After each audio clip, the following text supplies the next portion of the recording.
తాజాగా విడుదలైన మాస్ మహారాజా రవితేజ మిస్టర్ బచ్చన్ చిత్రం ఆశించిన స్థాయిలో ప్రేక్షకులను మెప్పించలేకపోయింది.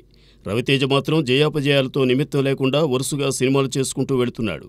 ప్రస్తుతం సితారా ఎంటర్టైన్మెంట్ సంస్థలో రవితేజ తన 75వ సినిమా చేస్తున్నాడు. ఇటీవల ఈ సినిమా షూటింగ్ సమయంలో రవితేజకు కుడి చేతి మజిల్కు గాయమైంది. అయినా షూటింగ్కు అంతరాయం కలగకూడదని రవితేజ్ దీనిలో పాల్గొన్నాడు. దాంతో పరిస్థితి దారుణంగా తయారైంది. తప్పనిసరి పరిస్థితుల్లో ఆగస్టు 22న హైదరాబాద్ యశోద ఆసుపత్రిలో అతని చేతికి వైద్యులు సర్జరీ చేశారు. దీంతో 6 వారాల పాటు విశ్రాంతి తీసుకోవాల్సిన పరిస్థితి ఏర్పడింది. ఈ నేపథ్యంలో సంక్రాంతికి విడుదల కావలసిన సినిమా రాకపై అనుమానాలు వ్యక్తమవుతున్నాయి.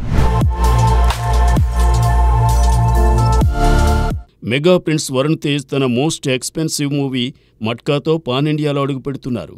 కరుణ్ కుమార్ దర్శకత్వంలో డాక్టర్ విజయేందర్ రెడ్డి తీగల రజనీ తాళ్లూరి ఈ మూవీని మ్యాసివ్ స్కేల్లో నిర్మిస్తున్నారు. వరుణ్ తేజ్ని డిఫరెంట్ లుక్స్లో ప్రజెంట్ చేసిన ఫస్ట్ లుక్కు అద్భుతమైన రెస్పాన్స్ వచ్చింది. ప్రస్తుతం ఈ సినిమా షూటింగ్ కాకినాడలో జరుగుతోంది.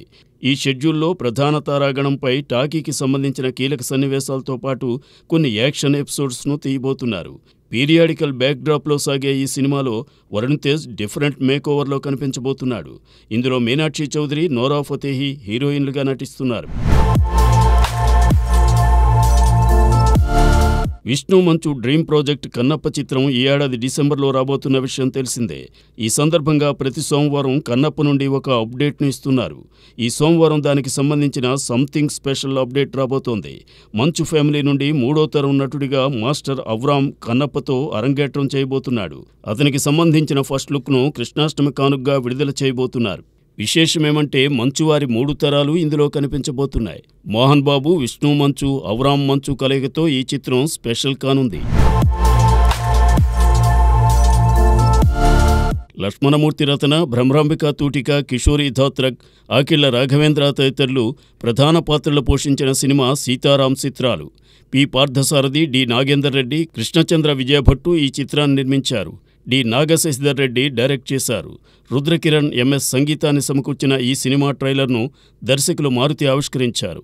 ఈ విషయాన్ని మేకర్స్ చెబుతూ సినిమా రంగానికి చెందిన పలువురు తమకు ఎంతో అండగా ఉన్నారని, ఇందులోని పాటలను విశ్వక్సేన్, సందీప్ కిషన్ విడుదల చేశారని, అలానే హీరో కార్తికేయ ఎంతో సహకరించారని తెలిపారు. ఇటీవల తాము చేసిన టూర్కు ప్రేక్షకుల నుండి చక్కని స్పందన లభించిందని అన్నారు. ఈ సినిమాను ఇదే నెల 30న విడుదల చేయబోతున్నట్టు దర్శక నిర్మాతలు చెప్పారు. ఆ మధ్య బెంగళూరులో జరిగిన రేవ్ పార్టీలో పాల్గొన్న హేమ డ్రగ్స్ కూడా తీసుకుందంటూ విశేష ప్రచారం జరిగింది. అక్కడి పోలీసులు హేమ గురించి రకరకాల వ్యాఖ్యలు చేశారు. దాంతో సోషల్ మీడియాలో ఈ విషయంపై రచ్చ జరగడంతో ఆమెను మూవీ ఆర్టిస్ట్స్ అసోసియేషన్ నుండి తొలగించారు. అప్పట్లోనే ఆ వార్తలు ఖండించిన హేమ తాజాగా తన బ్లడ్ రిపోర్ట్స్ను బయటపెడుతూ తాను డ్రగ్స్ తీసుకున్నట్లు అందులో లేదని, నెగిటివ్ రిపోర్ట్ వచ్చిందని తెలిపింది. ఈ విషయాన్ని మాకు తెలియజేసింది. అలానే తెలంగాణ సీఎం రేవంత్ రెడ్డిని, ఆంధ్ర డిప్యూటీ సీఎం పవన్ కళ్యాణ్ను కలవాలనుకుంటున్నట్టు చెప్పింది. ఈ నేపథ్యంలో తాజాగా మా అసోసియేషన్ అధ్యక్షుడు మంచు విష్ణు హేమపై నిషేధం ఎత్తివేయాలని తీసుకున్న నిర్ణయానికి కార్యవర్గం ఏకగ్రీవంగా ఆమోదముద్ర వేసింది.